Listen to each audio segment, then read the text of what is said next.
messengers to warn his creatures of the grave dangers of worshiping other than Allah. There is none greater than the Creator. Bismillahi walhamdulillah. Wassalatu wassalamu ala rasulillahi wa ba'd. Assalamu alaikum wa rahmatullahi wa barakatuh. Welcome back, dear viewers, to another episode in this series, Live Your Life on Purpose. Today, by the help of Allah, we continue by discussing a characteristic that you would not immediately identify when you try to brainstorm which characteristics are important for this journey towards paradise. However, once you truly understand this characteristic and how to attain it, the path becomes very clear. My dear brothers and sisters, each and every human being, male and female, Muslim and non-Muslim, each one of us has a very basic goal for this life. Find inner happiness. Find inner peace and happiness. The goal of this life for every person is to find fulfillment, peace, and tranquility of the heart. While this goal is one, we find that people take many paths searching for this inner peace and happiness. Some people believe that happiness is found through money, through wealth, through material possessions. Others believe that happiness comes through fame, popularity, and recognition. And still others think that happiness comes through indulging and satisfying one's carnal desires and indulging in cheap luxuries and addictive behaviors. These individuals, they dedicate their lives to the increase of these things, whether it be the increase of money, wealth, and material possessions, or the increase of fame, popularity, and recognition, or the indulgence in carnal desires and addictive behaviors. Most of us, sadly, we believe that happiness is some combination of those aforementioned things. Little bit of wealth, money, little bit of recognition, and yes, even a little bit of satisfying the carnal desires. This is how we supposedly will find happiness. But is it, my dear brothers and sisters? Find those who supposedly have achieved these things and have reached the respective ends of their paths. They have accumulated masses of money. They perhaps have international fame and recognition.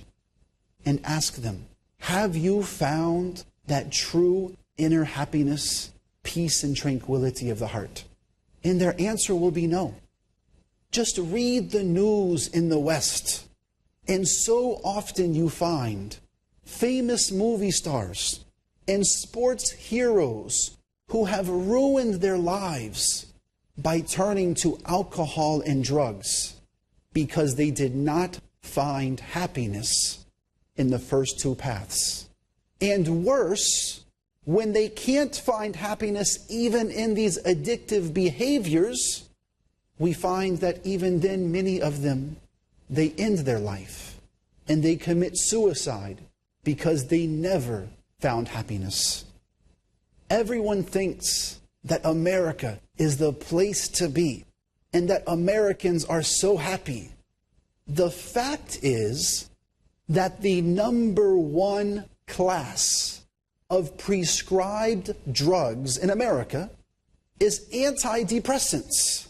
America as a whole is a depressed nation taking antidepressants to try to mask and escape their depression and lack of inner happiness. The question, therefore, is simple.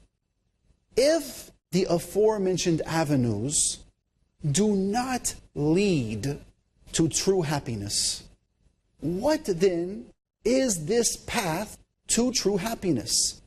How can we attain true happiness, peace, and tranquility of the heart? And in order to answer this question, we must first answer another question. What are we as humans composed of? What are we made of? You will respond that we are made of two things, body and soul. We each have a physical body and an inner soul. These two things put together form life as we know it. If you want to make the body happy, if you want to satisfy the body, then you need to feed the body from sources originating from where the body comes from. And where does the body originate from? You will say the body is made from earth, from clay. Allah subhanahu wa ta'ala, He fashioned this clay and then He blew into it. So because the body is made from earth, we should feed the body from nutrients that originate from earth. Fruits, vegetables, milk, water, and all of the blessings that Allah subhanahu wa ta'ala has given us for this. So we eat and we drink in order to feed and satisfy our body. But my dear brothers and sisters, do we attain happiness by eating a cookie or having a slice of pizza? If you ask a 5-year-old child, they may say yes. But we know, in fact, you will not attain happiness through this path. So what is the problem? The answer is simple. What really makes you human? Is it your body or is it the soul? Reflect on this. Consider a person who was born missing limbs, or a person who was in an accident and they had an amputation of an arm, for example. Is this person any less human? Do we consider this person any less human? Of course not. Our body can come and it will go. But what remains is our soul. What really makes us human is our soul. And now we can identify the problem. In an effort to achieve inner happiness, mankind constantly and pathetically attempts to feed their body any and all possible sources of nutrients or otherwise. But to attain happiness, we need to feed that which truly makes us human. We need to feed that which truly distinguishes us from other beings, our soul. So let me ask you, brothers and sisters, where did our soul originate from? Allah subhanahu wa ta'ala, He says in the Quran, وَنَفَخْتُ فِيهِ مِنْ رُوحِي. He says, and I breathed into him my spirit. The soul was created by Allah subhanahu wa ta'ala and then blown into us. So where did the soul come from? From Allah subhanahu wa ta'ala. So the question is, what sustenance nourishes the soul? How can we make the soul happy? And when we answer this question, my dear brothers and sisters, then we will have found our answer as to how do we attain true happiness. But you have to be patient until we come back after the break. Assalamu alaikum wa rahmatullahi wa barakatuh. Worshiping Allah. Assalamu alaikum wa rahmatullah. My dear brothers and sisters, before the break, we asked you the question, what sustenance nourishes the soul? How can we make the soul happy and satisfied? The answer, as with the body, we must feed the soul from sources originating from where the soul comes from. And where does the soul come from?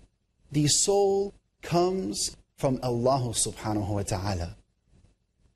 Therefore, in order to feed the soul, we need to sustain it via a connection with Allah subhanahu wa ta'ala.